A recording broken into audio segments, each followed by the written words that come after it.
Keeping It Young podcast is sponsored in part by TWR360.org, giving the world powerful Christian content in more than 100 languages. Visit TWR360.org, the global internet platform of Trans World Radio. Welcome to the Keeping It Young podcast, conversations about marriage, family, and ministry life. I'm Dave. And I'm Bethlie. And we're the Youngs. Welcome. Thanks for joining us again this week. And Bethlie and I have been enjoying our talks with you about emotions and personalities. Yes. And for you that join us every week, go way back before even Christmas time last year. And we were talking about anger, a massive emotion that's addressed frequently in the Bible. Yes. And then we covered fear during the Christmas season. Yes. And we enjoyed that conversation as well because it brought us just right into the middle of the Christmas story. Right. And all the times the Bible, instructs us to fear not, fear not, fear not. Mm-hmm. And so that was enjoyable. I enjoyed that, study a lot. And then we just kind of took a break and talked about some general principles about emotions and personalities. Right. And then the last 2 weeks, you that have joined us, we've been discussing narcissism. Mm-hmm. And I had a friend text me and said that he heard you say that you were impressed that I said that word. And that it made him laugh out loud that you said that to me. But it's a hard word. It is. And especially in all of its, what is it? Is it derivatives or... But narcissistic and narcissism, and yes. So and it's easier to say than to spell because I had to keep reminding myself in my as I was making notes about it. My spell check kept challenging me and changing it and suggesting different words, but finally got it in there and everything. So I hope you enjoyed that one. And we have at least a couple more weeks here about emotions and personalities. And today and next week, we're really excited about this one because it's one that comes up frequently in counseling and conversations about our relationships in the home. Yes. And we want to talk to you about introversion and extroversion. Yay! And this is such a fun one because it is amazing. I don't know that, I guess these have always been around, but these are words that seem a lot more popular than when we first started in ministry. Well, I think when I was younger, I remember people would say, oh, they're just shy. You didn't hear, oh, they're such an extrovert. Oh, I'm such an introvert. You didn't hear that. You heard the word shy. They don't like to be around people. Or they were, oh man, he's really outgoing. Right. Yeah. So you heard shy or outgoing. You didn't hear the labels of extroversion and introversion. The funny thing to me is that when I was little, we didn't seem to embrace it as much as we do now, especially if you had a shy child. At that time, parents would work really hard to, well, you may be a little bit shy, but you still have to be polite. You still have to be gracious. Well, you might be really outgoing, but you still need discernment and wisdom in how you handle yourself. And as we grew up, yes, you might still think of yourself as shy or outgoing, but you weren't as quick to label yourself. And I do feel like in our culture, it is so popular to wear this as a badge. Sure. Oh, I'm just an extrovert. Oh, sorry, I'm not going to come to your party because I'm just an introvert. And my observation is that we not only label ourselves, we do tend to excuse ourselves. Yes. And we're like, well, that's just how I am. I'm an extrovert. Oh, sorry, I'm an introvert. Mm-hmm. And not only that, we tend to, I noticed that there's a lot of sarcasm about it on both sides. True. And the people will be like, oh, my husband's just an extrovert, or oh, my word, my kids are introverts. Mm-hmm. And so we label, we excuse, and yet God's word is very clear that there's a right way to handle emotions and personalities. Yes, and I would even say in the marriage relationship, in counseling, or even just in conversation, we have heard couples who tend to be on opposite sides of the personalities. You hear a lot of complaining or a lot of excuse for having conflict in the marriage because, well, my husband's such an extrovert and I'm an introvert and he just doesn't understand me. So I think it's a good a couple of episodes for us to go over and learn how to handle these things biblically. Yeah, and that, it's interesting that it does go both ways because I remember a lady telling us recently that she's such an extrovert. Her husband is an introvert. I want to go out and be with people. He wants to stay home. Yes. And I wonder sometimes if we don't take the different seasons of life even and label them with these ideas too. True. And so there's a lot to talk about in extroversion and introversion. And let's just begin by just making obvious, these are personality traits that are very real. Mm-hmm. And by personality, there are some who thrive on other people and on lively social situations and on connections. Right. And there's others who thrive on either being alone, or maybe that's not the right word, more it's being one-on-one in quieter social situations. Yes. And there's a ton of humor about it. Like I saw a meme somewhere along the way said how introverts make friends, and then it said an extrovert found them, liked them, adopted them, and then in small print it said, and dogs count as friends. Yes. And there's obviously some humor involved in all of this. We were actually listening to a preacher this weekend. We were visiting in a church, and the pastor was talking about having connections in the church, relations. Right. That church is a place where you are connected, where you're to fellowship, where you're to work together and minister to each other and serve each other and grow together. And edify one another. One another. And he said something about, there's always those crazy extroverts who take it too far. Yeah. So there's a lot of joking about it. Right. By definition, let's give just a few definitions. Mm-hmm. By definition, an introvert is a shy, reticent person, one who finds more satisfaction primarily in themselves. Right. They're very comfortable being alone. They're very uncomfortable keeping things inside. They're more comfortable. They find that satisfaction there. Well, and I've heard introverts say they just they might enjoy people from time to time, but they need that alone time to what they would say recharge themselves. They just need that time alone to be quiet, to allow their heart to be at rest, their mind to be at rest, and to recharge. Sure. So that's an introvert. So what is an extrovert? An extrovert is the state of or tendency toward being predominantly concerned with and obtaining gratification from what is outside themselves. And there's traits. Those are just definitions, but there are traits that do kind of go with each one. An extrovert traits would include things like talkative, energetic, assertive, and outgoing. Mm-hmm. To them, social interaction is the key. Yes. For their life. Extroverts, as a result of that, often take on positions of leadership. They tend to be the first to offer their opinions and suggestions. They're often quick to approach others, especially on the dating scene, is how one article said it. True, and they find satisfaction, not just that satisfaction, but they're actually energized by going out and being with a whole bunch of people, whereas introverts would say, oh my goodness, that church fellowship just drained me. An extrovert would go to a church fellowship and be like, this is great, and who wants to go out afterwards? And we've seen all sides of this, even in our own family. Yes. And so we have some children that probably by definition be more introverted, and we have children that by definition are very extroverted. Yes. And then we have some that are kind of in between the two.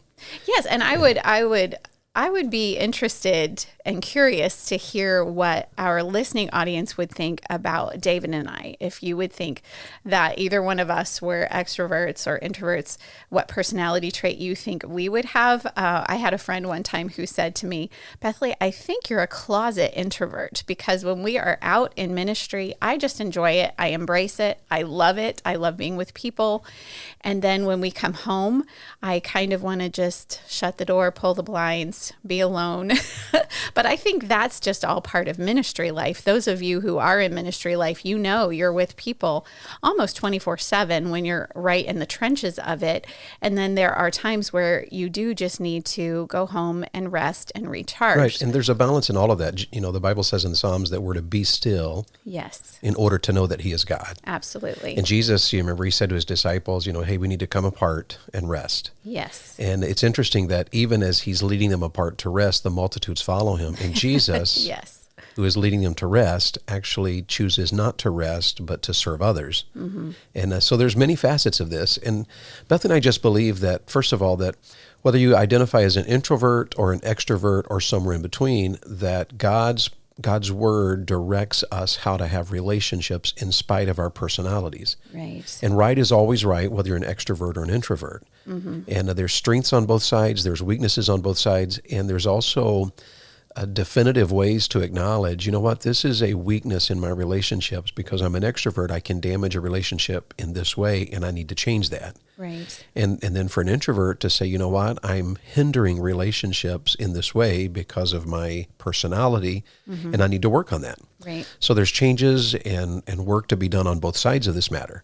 And in coming weeks here, or at least in the next weekend, next week we want to talk to you guys about how that we can help our marriage and help our children, and just so we want to work through practical ways to apply these matters to our relationships in the family. Yes. And so that's where we're headed with it. But let's.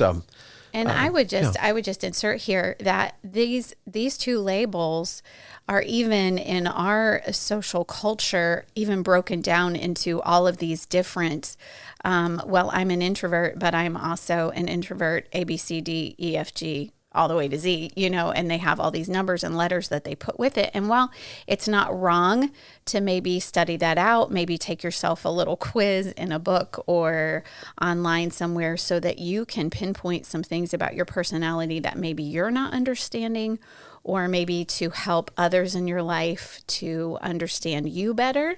I would just put a caution on that, because biblically speaking, the Bible does tell us that we are to love God and we are to love others.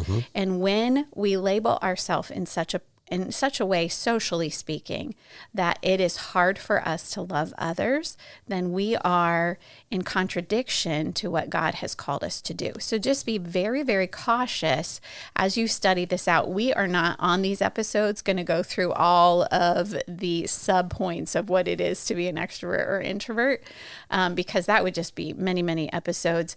And but as you study it out, if you do, just be very cautious in labeling yourself in such a way that it puts you in opposition to what God has called us to do as Christians. Yes, and Beth and I would want to just really challenge you guys that our culture seems to be very fast in identifying so that we can understand ourselves and so that we can have an excuse for why we do what we do, and also we can say to people, I can't do that because this is how I am. True. And yet that goes against everything the Bible teaches. What was the verse you were quoting a moment ago in Philippians? In Philippians chapter 2, there are wonderful verses that say, starting in verse number 3, let nothing be done through strife or vainglory. That word vainglory, I haven't looked it up, but I would say it's all about ourself. If it's for vainglory. It's about selfishness. So when we are going to insist upon labeling ourselves, that would be all about ourselves. And vain means empty, so it's glory that is empty. Yes. So let nothing be done through strife or vainglory, but in lowliness of mind, let each esteem other better than themselves. Look not every man on his own things, but every man also on the things of others. Let this mind be in you, which was also in Christ Jesus, who being in the form of God thought it not robbery to be equal with God, but made himself of no reputation and took upon him the form of a servant and was made in the likeness of men. Well, those are powerful verses. Yes. Because here's the point we want to challenge you to think. If you identify as an extrovert, what you should make sure you're doing is that you are identifying the strengths in your extroversion. Yes. And embracing those, not for yourself, not to excuse yourself, but so you can minister to others and be aware of others and use your God-given personality to help others to be close to you, to help others to grow themselves. Right. And you even have to be aware of the fact that because we have a sin nature, our personality then is tainted by the sin nature. And so even as an extrovert, you've got to say, okay, what is hindering? What do I do? What do I embrace? How am I in such a way that I'm hindering my marriage or hindering my children? Or what is it in my child's life that's hindering him? And we have to work through those because we are commanded to love others, and we are commanded to have the mind of Jesus, which is an others mindset. Yes. And in the introversion, maybe the introversion can be a little more, it seems like introverts especially use their personality to say, you know what, this is how I am. I don't like people. I don't want to be around people. Right. That tends to often come up more in counseling and in explanations. Yes. But you that identify as an introvert, you don't take these tests and these quizzes and get all of these labels so that you can pull yourself away from the church and pull yourself away from relationships. They're to help you identify so that you can encourage and strengthen relationships and be aware of, you know what, this is how I am, but this is how the Bible commands me to be. So I've got to make changes. I've got to adapt. I've got to reach out to others. I've got to serve others. I've got to come out of myself a little bit. And so both sides have things to work on. Yes. And here's the point we would make. Bethlie and I are handling them together. That is extroversion and introversion. We're handling them together because the answer is not to necessarily change a personality. Right. But to walk in the Spirit, to live for others, and to continually grow. Absolutely. And that's really our heartbeat here. We're not trying to change you. We're not telling you need to change you. But we do believe with all of our heart that we're to walk in the Spirit, which means that if there's something in my personality that is undermining my walking in the Spirit, then I have to change that. Yes. Or if it's hindering me from living for others. So if a husband, let's just give a little quick scenario here. If a husband is an introvert and his wife's an extrovert, she wants to go to social functions and he doesn't, well, then there has to be a little give and take there. Yes. She has to be aware because she serves him that, you know what, there are times I need to say no to this function because my husband needs quiet time. But on the other hand, you men, if you're an introvert, need to understand my wife needs social action. Right. And I can come out of my shell a little bit. It would be easier for me to sit at home and watch TV. But I need to be with my wife in this ministry to other people, to this interaction. And God designed us that way. Whether you're an introvert or an extrovert, people are essential to life. Yes, they are. Our friendships, our fellowship, whether your church is big or small, whether you're in a connection group or whether you have a Sunday school class, the connection in those are absolutely essential. And all of us, despite our different personality traits, are called of God to minister to each other. Yes. And that's true in church, that's true in the home, that's true in the family. And we're not talking about us changing our own personalities per se either, coming out of ourself into a comfort zone that's not what we normally would choose, whether we're an extrovert or introvert, but also not trying to change the other people in our family. If you have a child who is an extrovert and say both of you and your husband are introverts and you'd rather just be home all the time and you have this social butterfly of a child, you cannot change them into an introvert. You do have to get together as parents and say, okay, what can we do to give this child the social interaction that they so crave in a healthy way? So it's not about changing your spouse. It's not about changing your children or even getting so irritated with your friends that you're not friends anymore because they won't change into the personality that you want them to be. This is about handling them biblically and wisely and practically. And it's about serving others. Yes. Absolutely. So let's do this. The time we have left today, let's start with some general truths here. Okay. And here's a general truth. Both sides of this personality matter are designed by God. Yes. So if in fact you're an introvert, you're designed by God. And if you're an extrovert, you're designed by God. Yes. We should recognize that in ourselves, but we should also recognize that in others. So that if you're married to an introvert, don't let that become a source of frustration to you. Understand, God made my husband, God made my wife this way. Right. And on whichever side of that is, wherever you are in the personality or where your spouse or your family is, embrace that. God designed us uniquely. And I think part of that goes back to our spiritual gifts.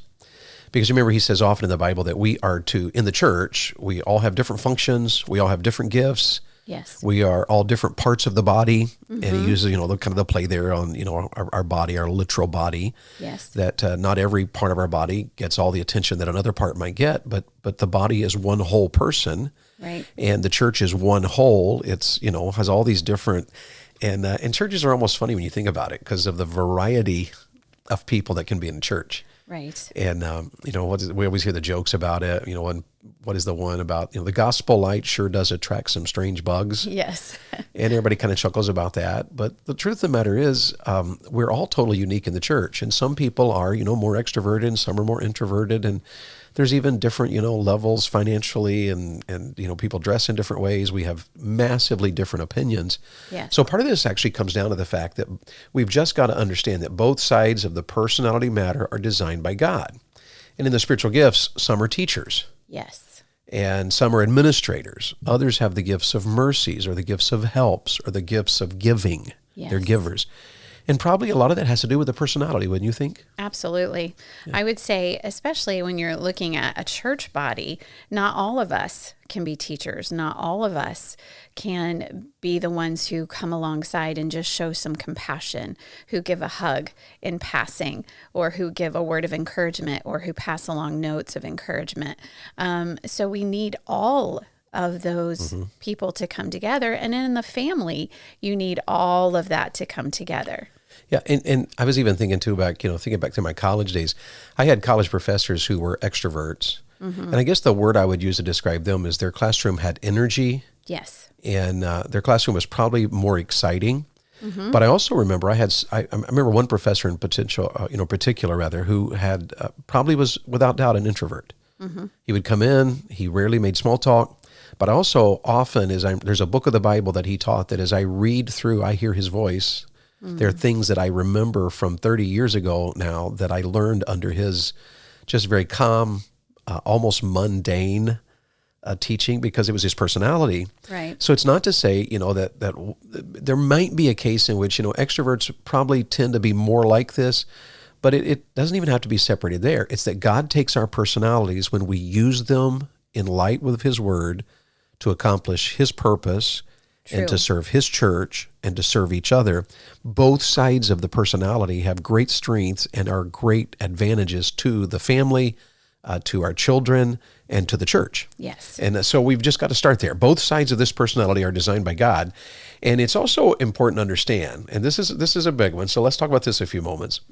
Both sides of this personality matter, introversion and extroversion, both sides of this personality matter can struggle with a me problem. Yes. And isn't that where the whole issue becomes a problem? Yes. Is that on both sides we struggle with a me problem, and it does in two things. One is I can excuse how I am, right? Oh, yes. And secondly, I can also accuse others because I don't like how they are. Right. So I can judge. One is I Right. excuse me. Number two, I judge others. Right. And let's talk about that for a moment. We can feel like we were talking about this morning. We can feel like people are always judging us.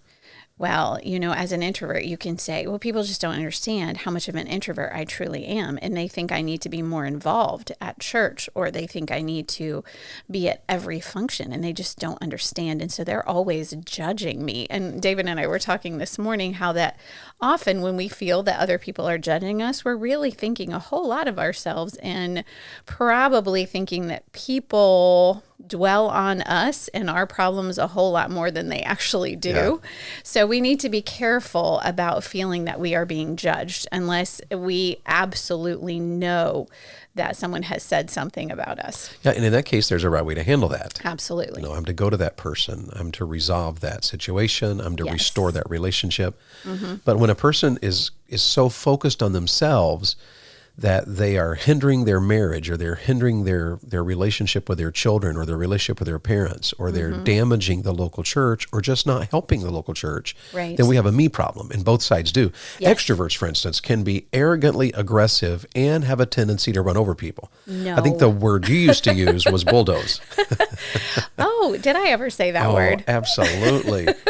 And that could have shown up occasionally in disagreements we had along the way. And this idea of, because we are extroverts can be so self-confident and can be so quick to just, of course, if I'm thinking it, everybody's thinking it. Yes. And if I like it, everybody likes it. And yes. this is just the way it is. And of course, why wouldn't you want to do it this way? And what is wrong with you for not doing it this way? Right. So the me problem there is that in an extrovert can be arrogantly aggressive and can run over people.